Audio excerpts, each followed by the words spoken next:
adaptativa, adquirida o específica, se activa. Entonces, por eso les digo que es un tema que permea las dos inmunidades, la adaptativa y la innata.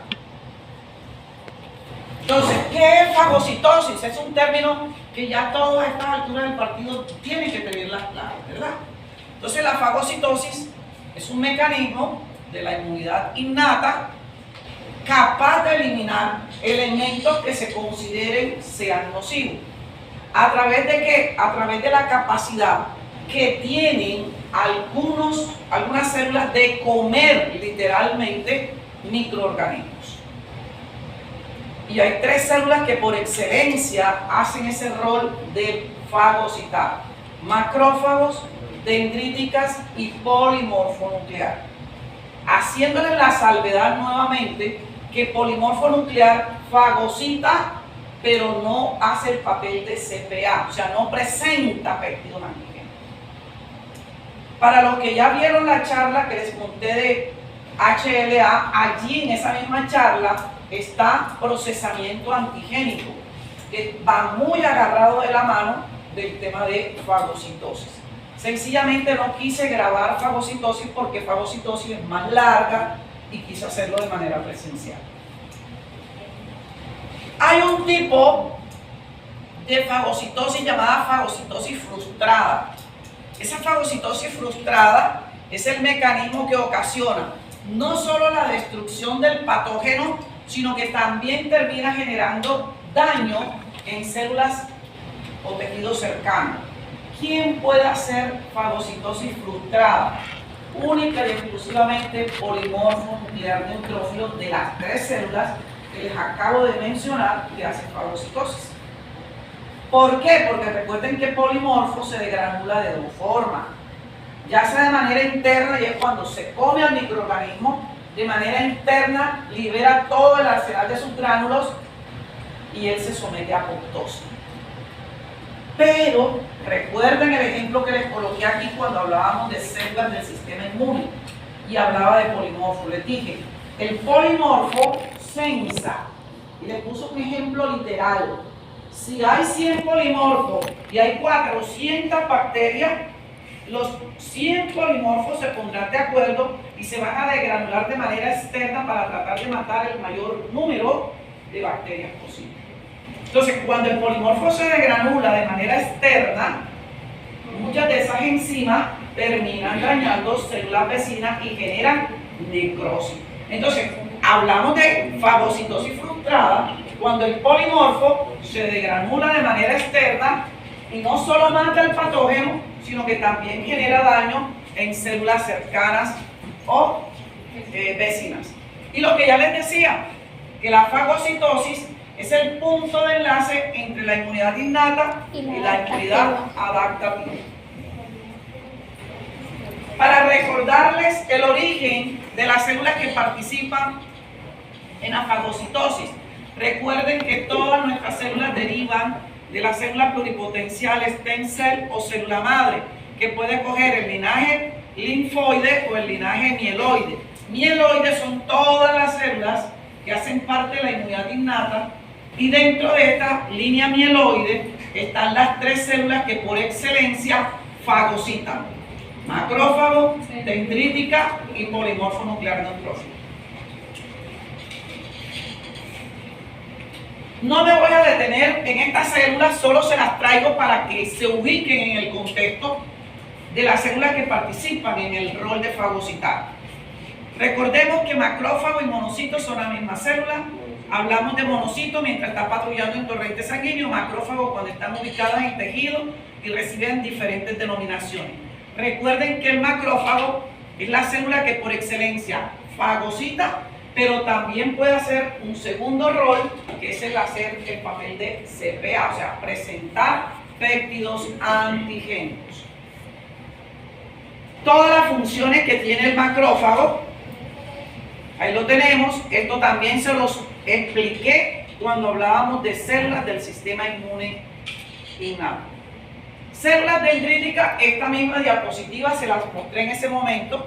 Les dije que células dendríticas tenían muchas características en común con el macrófago, Y es que dependiendo del sitio o tejido donde están ubicadas, las células dendríticas también reciben diferentes denominaciones.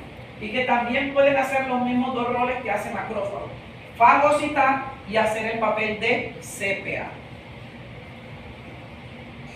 Y tenemos esta diapositiva que se las mostré también cuando hablábamos de polimorfo nuclear.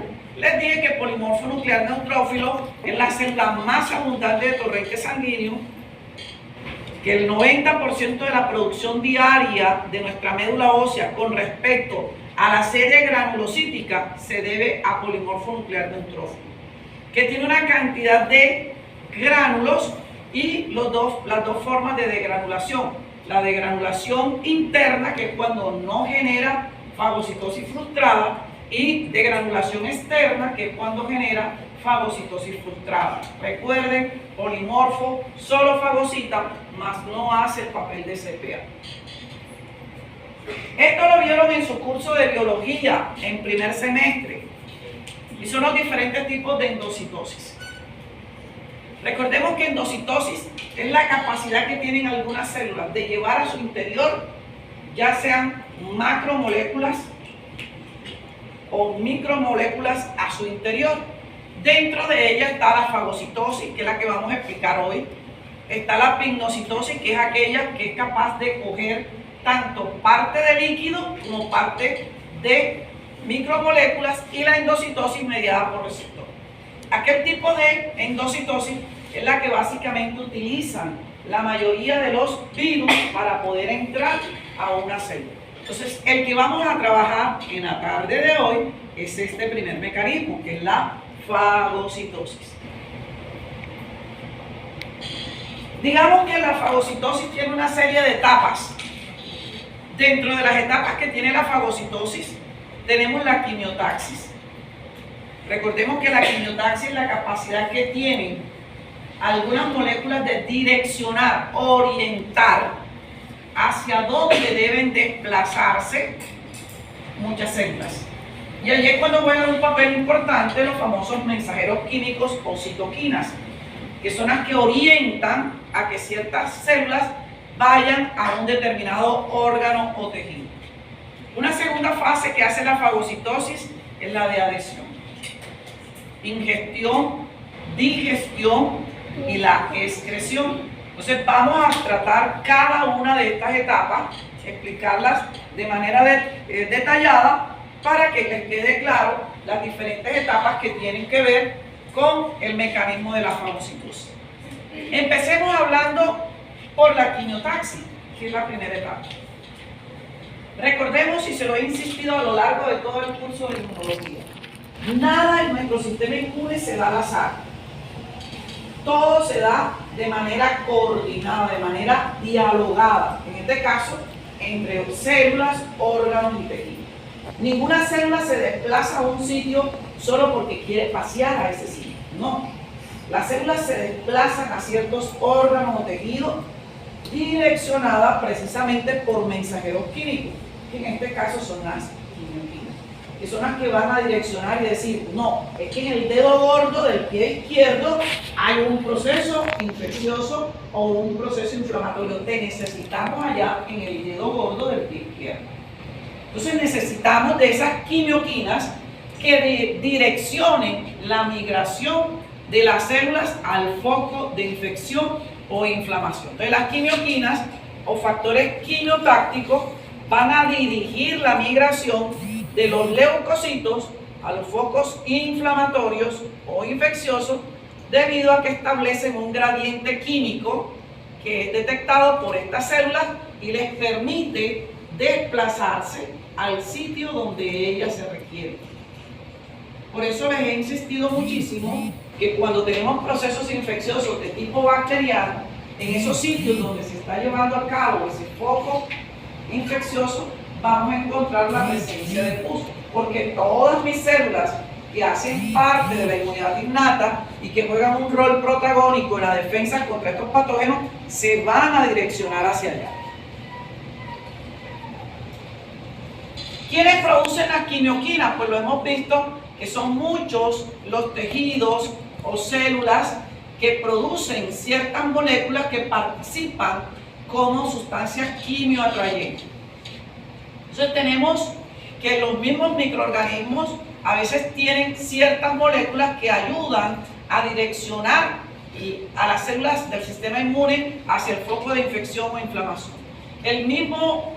La misma alteración del endotelio vascular ayuda a que las células se desplacen al sitio donde se está dando ese proceso de alteración. Tenemos factores activadores de plaquetas. Y les pongo el ejemplo más sencillo. Cuando nos cortamos con algún objeto cortopunzante, nosotros podemos empezar a sangrar, pero si usted hace presión durante 1 o 2 minutos, usted deja de sangrar. No es la presión la que te hace que tú dejes de sangrar. Sencillamente, al haber pérdida de la continuidad del tejido, se libera colágeno. Y el colágeno es un quimio atrayente ¿de qué? De plaquetas.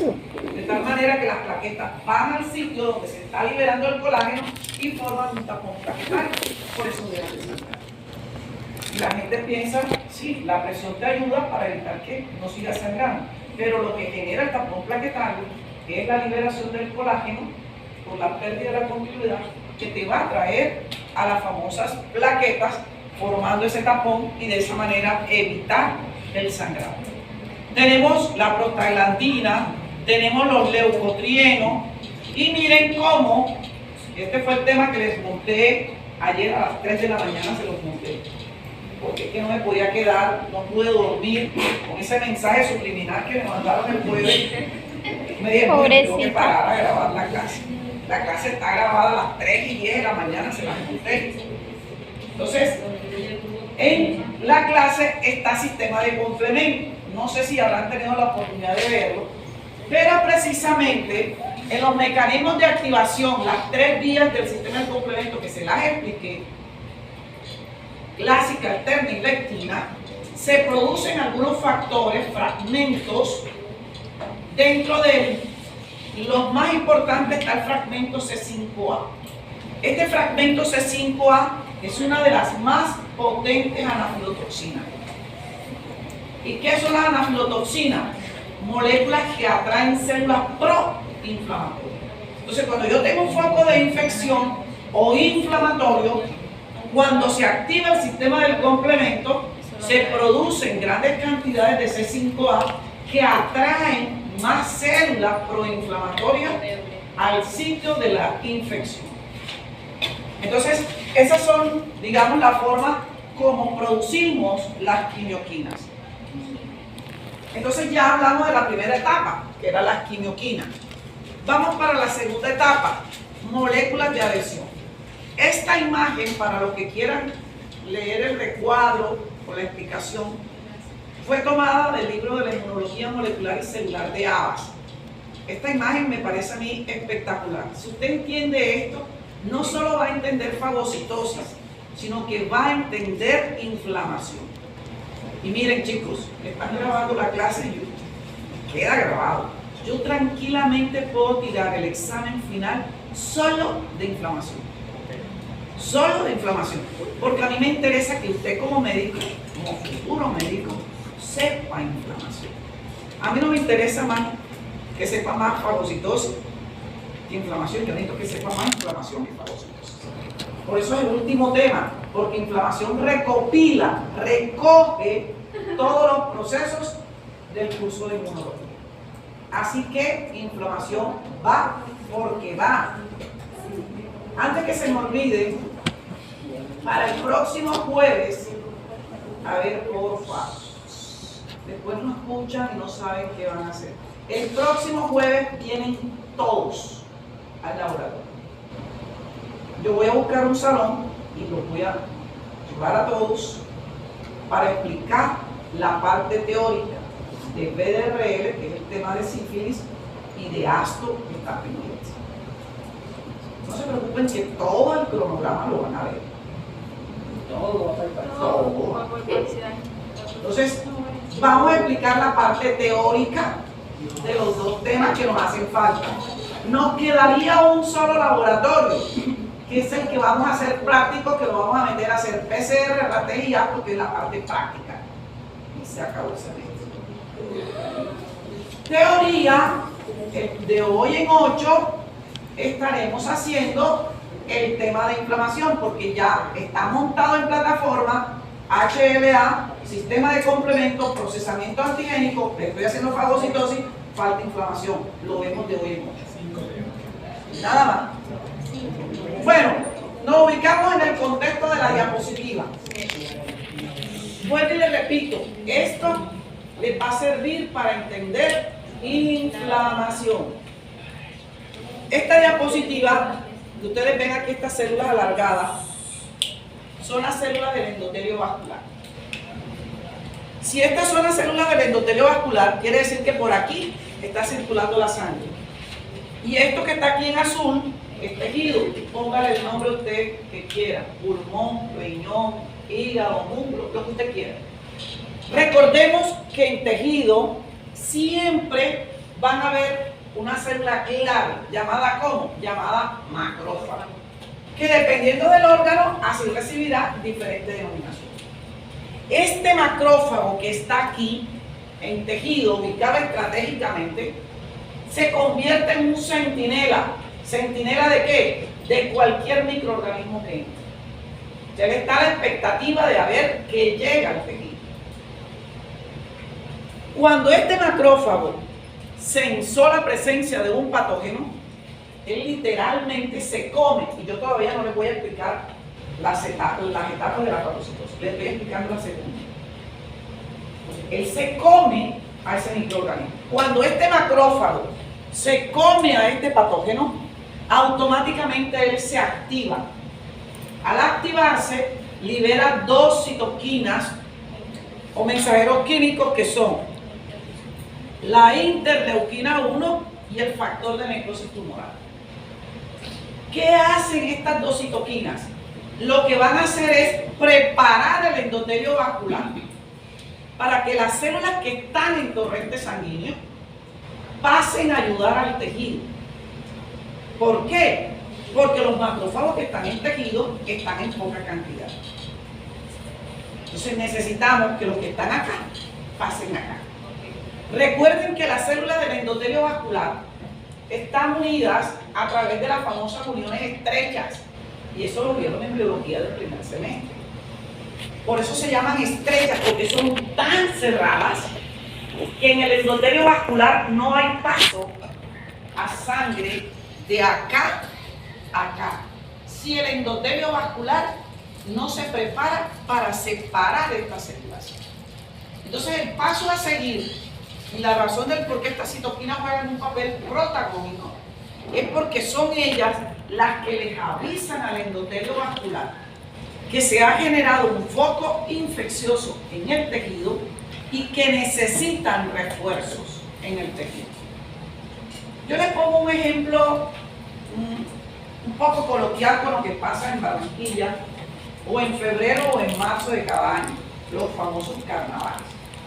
Digamos que en Barranquilla somos 2 millones de habitantes y digamos que hay 2.000 policías para los 2 millones de habitantes. Pero ¿qué pasa en esos 4 días de carnaval? Viene gente de cualquier parte del país, se vienen a disfrutar los carnavales. Personas de otras partes del mundo vienen a gozar los carnavales de Barranquilla. Entonces, digamos que llegan 800 turistas a Barranquilla, entonces ya no son 2 millones, sino 2.800.000. Si los 2 millones, los 2.000 policías no dan basto para los 2 millones de habitantes que normalmente estamos en Barranquilla, menos para 2.800.000 personas. ¿Qué hace la policía? El comandante de la policía del Atlántico pide refuerzo. Llama al comandante de Magdalena y dice: mándame 100 policías más. El de Bolívar, mándame otros 200 más. Valledupar, mándame otros 200 más. Pedimos refuerzo. Lo mismo hace mi sistema inmune. Cuando aquí tenemos una cantidad de bacterias y que las pocas células que pueden darle la pelea a esos microorganismos, sabemos que no van a ganar por número. ¿Qué hace mi célula que está aquí? Dice: no, yo pido refuerzo. Y es cuando estas citoquinas le dicen al endotelio vascular: sepárate, separa tus células para que las que están en torrente sanguíneo vengan a ayudarme acá. Entonces, este endotelio vascular inmediatamente va a empezar a expresar unos receptores, como son los ligandos de integrina y las famosas C-lectinas. Normalmente un endotelio que no ha sido activado, estos receptores no están expresados. Entre la liberación de la interleuquina 1 y el factor de necrosis tumoral por la célula que estaba en el tejido, que se activó al momento de comerse el patógeno, para que el endotelio se prepare, transcurre un tiempo entre 15 minutos a 30 minutos. O sea que en un lapso de media hora, ya mi endotelio, donde se está llevando a cabo el foco infeccioso, empieza a expresar todos estos ligandos. ¿Para qué se expresan estos ligandos? Recuerden que estamos hablando de moléculas de adhesión. Entonces, estas moléculas que se están expresando acá, lo que van a hacer es atraer las células que están en el torrente sanguíneo. Aquí en la imagen solo está polimorfo nuclear neutrófilo, pero aquí esto es valedero para todas las células del sistema inmune innato. Polimorfo, monocito, perdón, porque estamos en sangre, monocitos, eosinófilos, basófilos, todos ellos van a tener unos ligandos de selectina y unos ligandos de integrina, que empezarán a ser atraídos por lo que están expresados en el endotelio vascular. Ustedes ven cómo, aquí en la imagen se ve como un recuadro, una sombra, y es precisamente eso. Estos ligandos están atrayendo a las células que están circulando por torrente sanguíneo. Eso es lo que llamamos moléculas de adhesión. Ahora, estas células, ustedes ven, son completamente esféricas, redondas. ¿Qué va a suceder aquí en el endotelio vascular? Va a llegar un momento en que estas células van a empezar a separarse un poquito. No crean ustedes que es una brecha tremenda, no. Son espacios muy pequeños que se llaman funestras. Entonces, las funestras son los espacios que se generan entre una célula del endotelio vascular y otra célula del endotelio vascular. Por esas funestras es que se va a dar el proceso de diapedesis. ¿Qué es diapedesis? Es el paso de la célula de torrente sanguíneo a tejido. ¿A qué? A tejido. Ahora, así redonda como está, sería imposible que esta célula por tamaño pasara por estas funestras, que son espacios muy pequeños. Entonces, las células del sistema inmune innato tienen una capacidad que desearíamos todas las mujeres del planeta Tierra lo quisiéramos tener, y es reorganizar nuestra grasa, ¿verdad? Sí. Quedaría uno que no tener que meterse en un quirófano, hacerse una lipo para poder tener moldeada la grasa. Ellos lo pueden hacer a través de un proceso llamado reorganización citoesquelética. Mírenlo aquí, de redonda pasan a ser completamente delgadas, completamente light, se vuelven delgaditas. Ese proceso se llama reorganización citoesquelética. Cuando ya están light, están delgadas, ahora es cuando ellas van a pasar por esos pequeños espacios a través del proceso de diapedesis. Y todas las que estaban aquí en torrente sanguíneo pasarán a tejido a ayudar a las que ya estaban a comerse, a fagocitar a los microorganismos. Cuéntame. ¿Me podría hacer el favor de repetirme la definición de diapedesis? Diapedesis es la capacidad que tienen las células de pasar del torrente sanguíneo a tejido.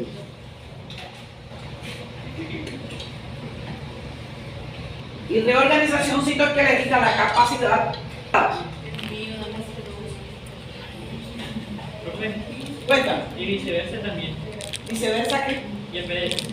No, ya la célula no es que llegue. Recuerda que la vida biológica de las células son cuestión de horas o días. Ya llegaron allí, cumplen su función y muchas de ellas van a ser sometidas a entonces, que ya cumplieron su ciclo. El proceso reversible poco se va a dar. Cuando mucho, de pronto, lo podría hacer el macrófago pasar a monocitos. Pero recuerda que el macrófago tiene un receptor que lo ubica literalmente en tejido. Entonces, prácticamente no se ve.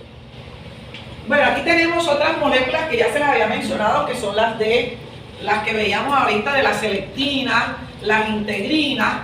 Entonces son las que van a estar a nivel del endotelio vascular, precisamente para permitir que las células del sistema inmune se adhieran a estos receptores y de esa manera permitir el paso a los diferentes tejidos. Hay diferentes tipos de selectina. Está la selectina L, que es la de los leucocitos, la selectina B, que es el de las plaquetas, y así sucesivamente van a tener diferentes denominaciones. Pero básicamente la función de ellas, como les digo, es atraer a las células y permitir el paso a tejido. Bueno, entonces ya hemos hablado de las dos etapas iniciales, la quimiotaxis y la adhesión, ¿verdad? Pero vamos a recordar esta parte de los patrones. Recordemos que aquí hablamos de los PRR, que son receptores de reconocimiento de patrones.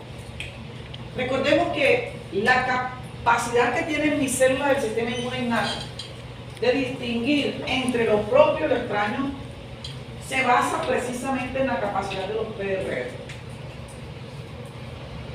Receptores que reconocen patrones.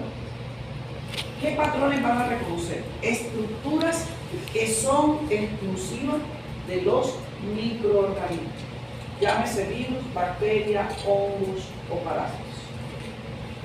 Los PRR, hay unos que son exógenos, o sea que están en la parte externa de la célula, y otros que los vamos a encontrar dentro de unos endosomas.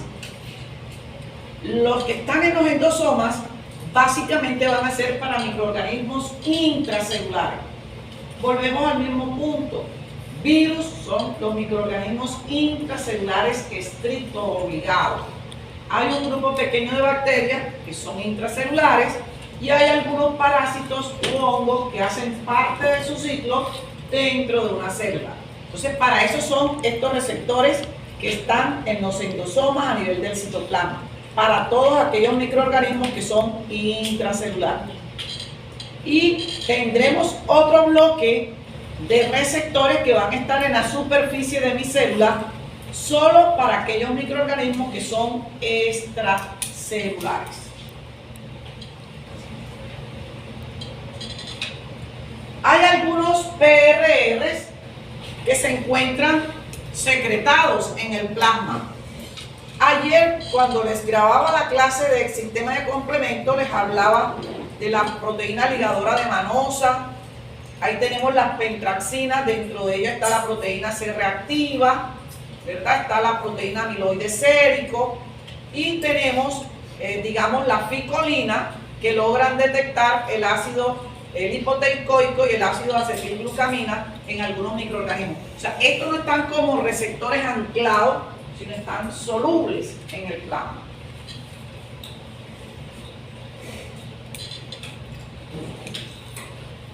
Entonces aquí tenemos el grupo de los receptores más importantes que participan en el proceso de fagocitosis. Y son los famosos Toll-like receptors. Recordemos que hay descubiertos 16 Toll-like receptors en el momento de nosotros los humanos, pero solo a 9 de ellos se les conoce su función. Entonces, vamos a encontrar que los que están en el endosoma, en el citoplasma, que son para los microorganismos intracelulares, son los tres últimos, 7, 8, 9 y 3 son los citosólicos. ¿Para qué? Para microorganismos intracelulares. El resto está en la superficie de la célula. Está el 1, está el 2, está el 4, el 5, el 6. Van a estar en la superficie celular. 1, 2, 4, 5 y 6. 7, 8, 9 y 3 entra. ¿Cuál es la finalidad de estos Toll-like receptors? Lo vemos aquí en esta parte del recuadro de la imagen. Los PRR, que son los receptores de reconocimiento de patrones, ¿están en dónde? Están en la superficie del patrón. están en la superficie de las células del sistema inmune. El PANS, que es el patrón molecular asociado a patógenos, está exclusivamente en el microorganismo. Entonces, una vez que el PRR reconoce el PANS que está en el patógeno, aquí se va a dar una cascada de señalización, una cascada química en donde estas moléculas transmembranas que se encuentran del PRR se van a fosforilar y van a producir un factor llamado factor de transcripción. Los factores de transcripción son los que van a entrar a través de los poros nucleares y van a ir a activar los genes que están en el núcleo para que produzcan determinadas citoquinas o quimioquinas que se requieren para hacer el proceso de movilización de las células que van a participar en el proceso de la fagocitosis. Recuerden que si no se les avisa a la célula lo que está pasando, las células no se van a dar por enteradas. Por eso les insisto tanto la importancia de la comunicación de nuestras células en todos estos procesos. Entonces, esta es la finalidad de los Toll-like receptors: reconocer cuáles son los PANS de los patógenos para generar toda esta cascada de señalización y activar todos los genes que van a participar en la respuesta de nuestro sistema inmune. Entonces, veamos qué es lo que pasa. Bueno, les voy a abrir esta diapositiva. Yo esta diapositiva no se la había mostrado, ¿no? Bueno, entonces miren, les voy a aclarar algo, porque van a decir, doctora, pero ahí usted está diciendo el 3 está en la superficie. Nos acaba de decir que el 3 es citosólico. El que diseñó la diapositiva, como es interactiva, asumo que por facilidad los colocó todos en la superficie de la célula. Esta es la superficie de una célula del sistema inmune innato. Llámese macrófago, llámese polimorfo nuclear neutrófilo, eosinófilo, basófilo. Todas las células del sistema inmune van a tener los famosos Toll-like receptors. Aclarándoles que el 3 es citosólico, solo que el que diseñó la diapositiva lo colocó acá afuera. Entonces miren, por ejemplo, el Toll-like receptor 1 reconoce los lipopéptidos que se encuentran en los microorganismos. El Toll-like receptor 2 reconoce estructuras que son exclusivas del micobacterio. El 3, RNA viral. Recuerden que los virus son intracelulares, por eso es citosólico. El Toll-like receptor 4 reconoce estructuras que están exclusivamente en las bacterias gram negativas.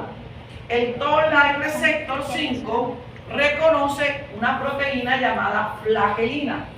La flagelina es una proteína que está en los flagelos de la mayoría